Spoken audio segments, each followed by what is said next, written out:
Hindi umano magiging patas ang gagawing impeachment trial laban kay Vice President Sara Duterte.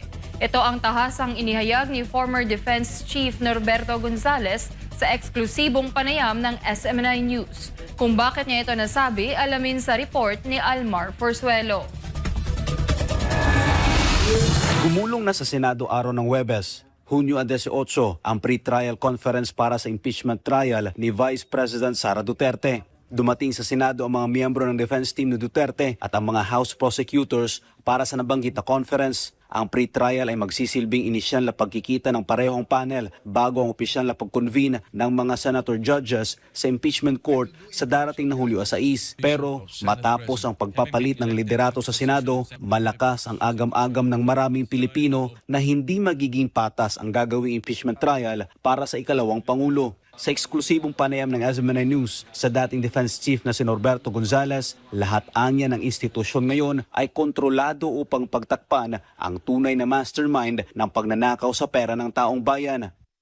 Talaga wala nang patas ngayon sa mga institusyon natin. Kontrolado eh. Wala na eh. Hindi na ikinagalang ang ating demokrasya. Hindi na nire-respeto. Para sa dating Defense Chief, malinaw na pagharang sa 2028 elections ang plano ng kalaban ni VP Sara kaya may impeachment. Hindi titigil yung may kagustuhan na matanggal si Vice President Sara para hindi siya makalaban sa election sa 2028. Hindi titigil. Gagawin ang lahat para siya ay mawala sa eksena.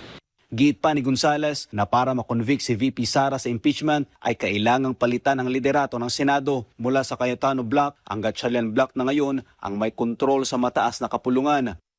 Kaya sinasabi nating impeachment, yung pagbabago ng liderato, isa yan sa mga steps para masigurado na ma-convict si Vice President Sara.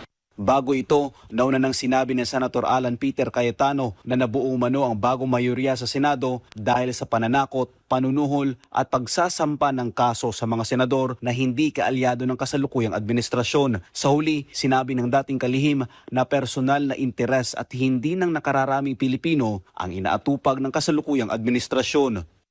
Hindi na rin tinitignan kung ano ang damdamin ng sambayanan. Pero ng sariling daigdig ang mga politiko natin. Doon na sila nabubuo ng kanilang mga desisyon.